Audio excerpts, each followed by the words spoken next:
చెప్పిన మాటను తూచ తప్పకుండా పాటించి నిర్వహిస్తామని కూడా మా కార్యకర్తల తరఫున కూడా మీకు మేము హామీ ఇస్తున్నాం. తప్పకుండా 100% మీకు అండగా ఉంటామని కూడా మీకు తెలియజేస్తున్నా. మిత్రులారా, నాకంటే ఇక్కడ ఉన్నటువంటి వాళ్ళందరూ సీనియర్లే, నేనే ఒక జూనియర్. అంటే మీ అందరి సహాయ సహకారాలతో మీకు ఇచ్చిన ప్రోత్సాహంతో నాకు ఎనలేని మెజార్టీని ఇచ్చి కావులకి నన్ను అంకితమయ్యేటట్టు చేసి నాకు ఒక బాధ్యతగా నేర్పి మీ అందరి అధికారులను అడిగే అవకాశం కల్పించి కావులు సేవ చేసుకునే భాగ్యాన్ని కల్పించిన కార్యకర్తలందరికీ కూడా ధన్యవాదాలు తెలియజేస్తూ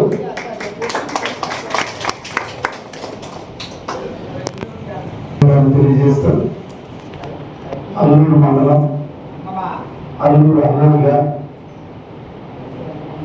ఈ మండలంలో గతంలో ఎప్పుడు రానంత మెజార్టీ నాకు ఇచ్చి నాకు సేవ చేసే భాగ్యాన్ని ఇచ్చిన అల్లూరు మండలం నాయకులందరూ కూడా ధన్యవాదాలు తెలియజేస్తున్నా. మహానాడు అనేది ఒక ప్రతిష్టాత్మకమైన కార్యక్రమం. తెలుగుదేశానికి ఒక పండుగ, తెలుగు వారికి ఒక విజయ సంకేతం. మహానాడు వస్తుంది అంటే ప్రపంచ నలుమూలలో ఉన్న తెలుగుదేశంలో తెలుగు ప్రజలు ఎప్పుడెప్పుడు జరుగుతుందని ఎదురు చూస్తున్నటువంటి పరిస్థితి. అన్ని పార్టీలకి ఆదర్శమైనటువంటి పార్టీ తెలుగుదేశం పార్టీ.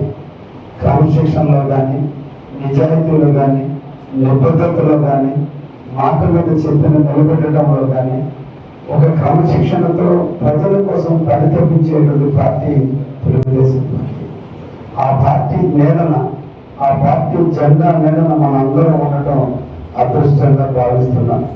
ఈ ట్యాగ్ అనేది శాశ్వతంగా మన మెడలో ఉంటే అదే మన జీవితానికి ఒక విజయం. ఆ జెండా మేడన మన సాగుతున్నటువంటి ఒక భావన. ఎందుకంటే రాజకీయ పార్టీలు వస్తుంటాయి, పోతుంటాయి, కానీ ఒక పద్ధతి, క్రమశిక్షణ లేని పార్టీలు చాలా చూసాం. కానీ ఏ పార్టీకైనా సిద్ధాంతంతో పాటు కార్యకర్తలు బలమైన వ్యక్తిత్వం.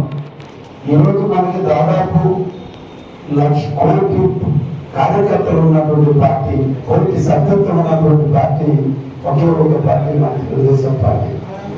ఈ పార్టీలో సభ్యత్వాలతో పాటు జీవితకాలం విజయాలు కూడా మనం చూసుకోవాల్సిన అవసరం ఉంది. ఎప్పుడు కూడా రాజకీయ పార్టీకి కొరమానం అంతిమంగా ప్రజాక్షేత్రంలో గెలవటం. కాంగ్రెస్ పార్టీ 2014 ఈ రాష్ట్రంలో ఉండింది. ఎప్పుడైతే ఒక్క ఎలక్షన్లో ఓటమి శ్రమ చూసిందో ఈరోజు కార్యకర్తలు లేని పార్టీగా ఈరోజు కాంగ్రెస్ ప్రజల ముందు నిలబడింది. అంతమంది కార్యకర్తలు సంపాదించి పెట్టినటువంటి మన తెలుగుదేశం పార్టీలో మనం కూడా సమస్యలు వస్తాయి. కుటుంబంలో భార్య, భర్త, 2 బిడ్డలు ఉంటేనే ఆ కుటుంబంలో నిత్యం ఏదో ఒక దాంట్లో అభిప్రాయ భేదం వస్తుంది. ఎక్కడో దగ్గర అలకలు ఉంటాయి, ఎక్కడో దగ్గర సముదాయించడం ఉంటుంది, ఎక్కడో ఒకటి కలిసి ఉంటుంది. కానీ కుటుంబం కాబట్టి ఆ కుటుంబాన్ని రద్దు చేసుకోకూడదు. కాబట్టి ఆ కుటుంబంలో వచ్చిన సమస్యను మళ్ళా ఆ కుటుంబంలో ఉన్నటువంటి నలుగురే కూర్చొని చర్చిస్తారు. కానీ ఇక్కడ కులం కాదు, మతం కాదు, ప్రాంతం కాదు, కొడుకు కాదు, కొట్టి కాదు, లావు కాదు, సన్నం కాదు, రంగు కాదు, రుచి కాదు, అందరూ కలగలిపితే తెలుగుదేశం పార్టీ.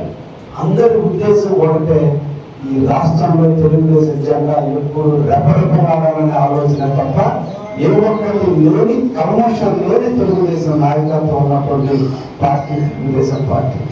ఒక్కసారి మనం ఆలోచిస్తే 76 సంవత్సరాల యువకుడు ఈరోజు మన నారా చంద్రబాబు నాయుడు గారు. 76 సంవత్సరాలు. నాకు 52 సంవత్సరాలు పూర్తి, 59 సంవత్సరాలు వస్తే ఒకరి నుంచి అమ్మ, అయ్యా ఆడపోతాను, ఈరోజు పుట్టుకుంటే పోవాలి అంటారు. మరణం చేసుకోవాలి. శారీరకంగా, మానసికంగా ఈ రాష్ట్రం అప్పుల వాళ్ళ రాష్ట్రం. ఈరోజు రాష్ట్ర ప్రజలందరూ కూడా 57% ఓట్లేసి చంద్రబాబు నాయుడు మీద ఒక అప్పుల భారాన్ని చేతికిచ్చారు.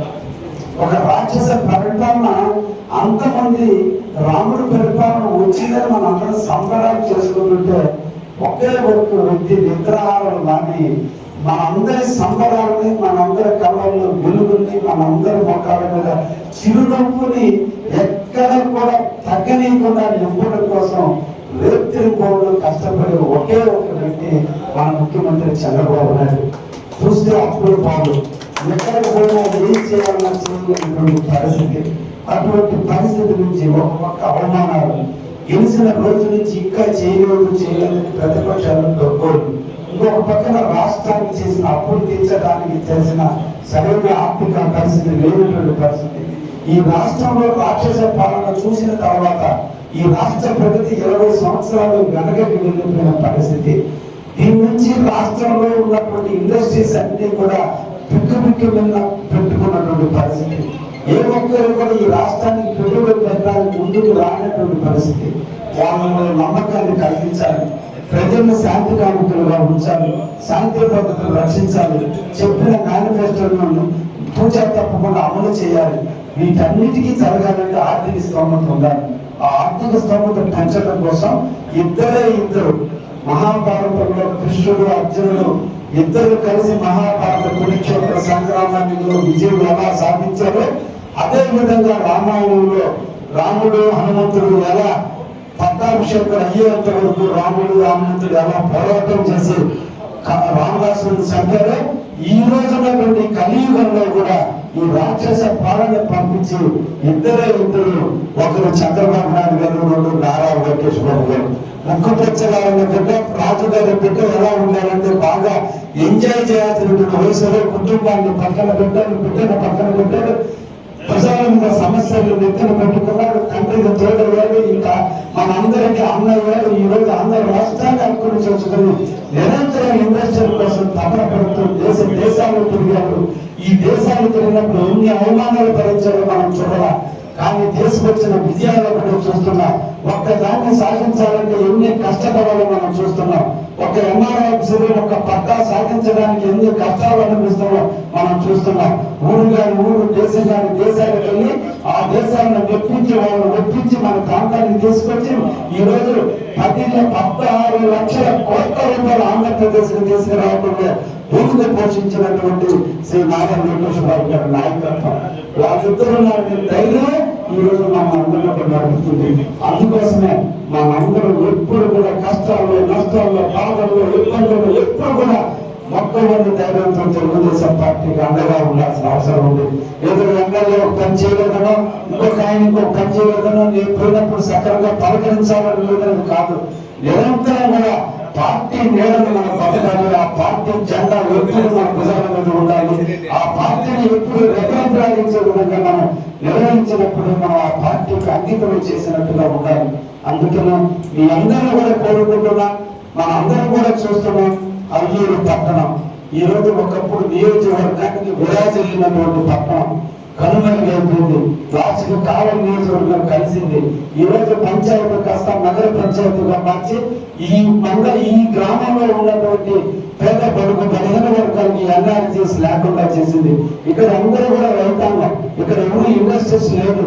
ఇక్కడ ఉన్న వ్యాపారస్తులు అందరూ కూడా ఉద్యోగ వ్యాపారస్తులు తప్ప, జీవనోపాధి కోసం నడిపే వ్యాపారాలు తప్ప ఏ ఒక్కరు కూడా ఇక్కడ మూతగారు వ్యాపారం జరిగేటువంటి ప్రాంతం కాదు.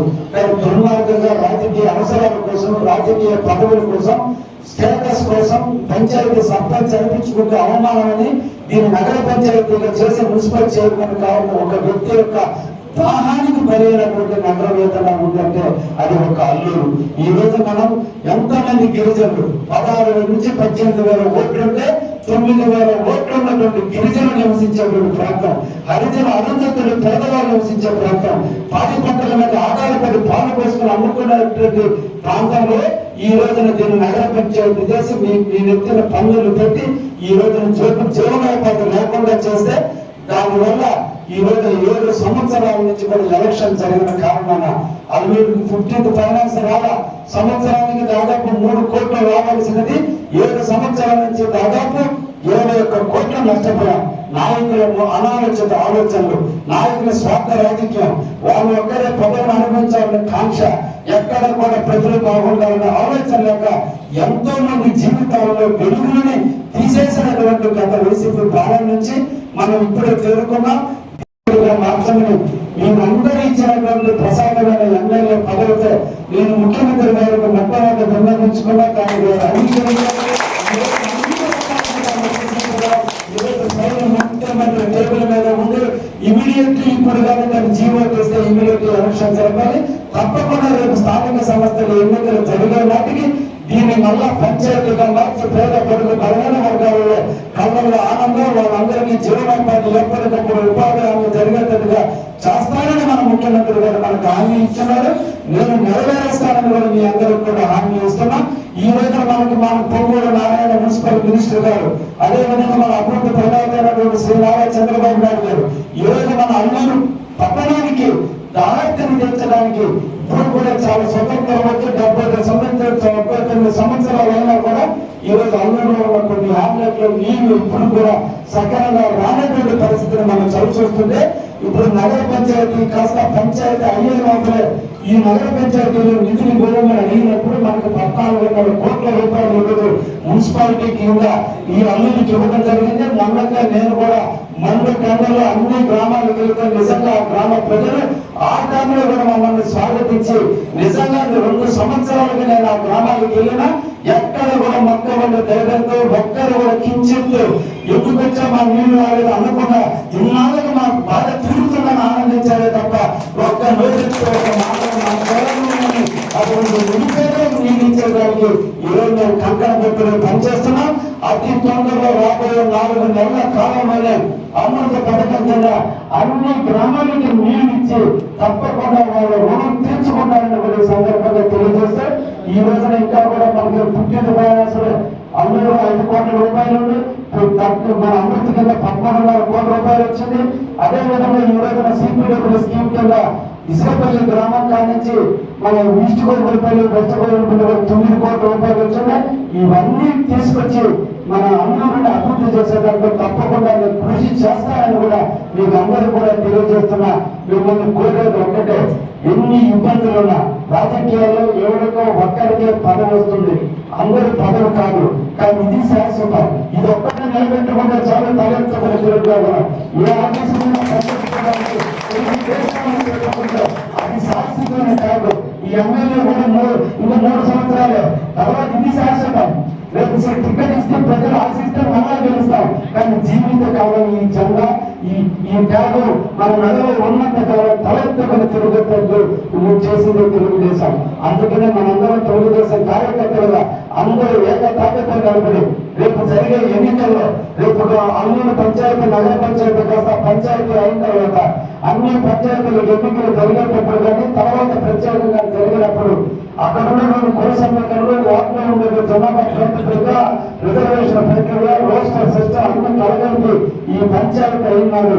ఈ పంచాయతీని మన అందరం కూడా ఎక్కడ కూడా ధైర్యాన్ని కోల్పోకుండా నాకు టికెట్ ఇవ్వలేని బాధపడకుండా తెలుగుదేశం గెలవాలనేటువంటి ఒకే ఒక దృఢ సంకల్పంతో పార్టీ ఎవరిని పెట్టినా వాళ్ళు గెలిపించేటట్టు మనం నడుము బిగించి మళ్ళా పోయినటువంటి ప్రజలకు స్వేచ్ఛమైనటువంటి అల్లులు ప్రజలకి పనులు కాకుండా ఆగిపోయినటువంటి దాన్ని రేపు పంచాయతీ ద్వారా మనం అన్ని సాధించుకునేటట్టు మీరందరూ కలిసి నడవాలని చంద్రబాబు నాయకత్వాన్ని బలపరచాలని ఈ రోజు యువ నాయకుడు మనకి రాబోతున్నాడు. 50 సంవత్సరాల వయసులో జగన్ చూశారు. 43 సంవత్సరాల వయసులో ఈ రోజు మంత్రిగా విద్యాశాఖ మంత్రిగా లేదా ఐటీ మంత్రిగా ఎంత అభివృద్ధి చేస్తున్నారో చూస్తున్నాం. వారే ముఖ్యమంత్రి అయితే ఈ రాష్ట్రం ఎడగబోతుందో కూడా చూస్తున్నాం. అటువంటి పార్టీని బలోపేతం చేసుకుంటున్నప్పుడు అందరూ కలిసి పనిచేద్దామని చెప్పి అల్లూరు క్లస్టర్లో ఉన్నటువంటి అందరికీ కూడా పేరు పేరు తెలియజేస్తే అందరికీ నమస్కారం.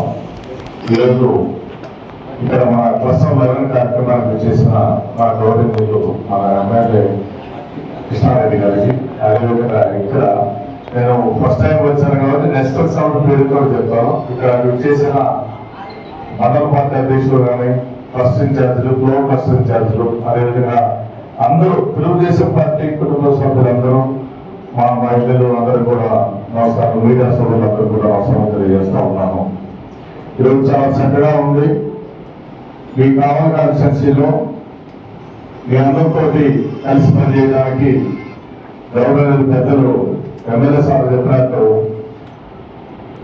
ముఖ్యమంత్రి చంద్రబాబు గారు కానీ, అదేవిధంగా లోకేష్ గారు కానీ, పల్లా శ్రీనివాస్ గారు కానీ ఈ అవకాశాన్ని నాకు ఇచ్చారు. ఇంకా చాలా మంది పార్టీ పుట్టినప్పటి నుంచి కూడా తెలుగుదేశం పార్టీ పనిచేసే వాళ్ళు చాలా మంది ఉన్నారు. వాళ్ళందరికంటే కూడా వయసులో కానీ దేశంలోనైనా చిన్నోనే మీకు ఇక్కడికి చెప్పిన పరిస్థితుల కోసం రాలేదు. మనందరం కలిసి పనిచేయడం కోసమే పార్టీ నన్ను ఇక్కడ పంపించింది. మీకు ఇంకొక ఏంటంటే ఇక్కడ మీకు అందుబాటులో ఉన్న ఎమ్మెల్యే గారు కూడా కంటి నుండి నెలరోజులు కాన్స్టిట్యూన్స్ లో ఉండే ఎమ్మెల్యే అన్ని కాన్స్టిట్యూన్స్ కి జరగవు. ఇవాళ ఈ కాన్స్టిట్యూన్సీలో కంటిన్యూషన్ మీకు అన్ని వీటిలో పనిచేసే ఒక ఎమ్మెల్యే గారు దొరికినందుకు మీరు కూడా గట్టిగా ఆయన్ని సపోర్ట్ చేసి పార్టీ ఎమ్మెల్యే గారిని సపోర్ట్ చేసినట్టే పార్టీని పనిచేసే సపోర్ట్ చేసినట్టే, పార్టీని సపోర్ట్ చేసినట్టే ఎమ్మెల్యే గారిని సపోర్ట్ చేసినట్టే. ఏదైనా తెలుగుదేశం పార్టీలో క్రమశిక్షణకి మారిపోయిన మన పార్టీ అన్నా నందమూరి తారక రామారావు గారు ఆ రోజు 44 సంవత్సరాల క్రితం బడుగు బలహీన వర్గాల కోసం పార్టీ పెట్టారు. ఆ తెలుగుదేశం పార్టీ అనే గొడుగు కింద మనందరం పనిచేస్తున్నాం. చిన్న చాలా కుటుంబాల్లో చిన్న సమస్యలు వస్తాయి. ఒక ఇంట్లో అన్నదమ్ములకే పడదు. ఇంతమంది ఇన్ని కులాలు, ఇన్ని జాతులు, ఇంతమంది మనుషుల మధ్య పనిచేయడం అంటే పార్టీలు కూడా చిన్నవి వస్తాయి. అలాంటి ఏమైనా ఉన్నా కూడా సాగు దృష్టి తీసుకెళ్ళడం, అదే ఒక అర్థంగా మా దృష్టి తీసుకొచ్చినా కూడా సాతో మాట్లాడి సాతో చేయడానికి నేను ప్రయత్నం చేస్తాను.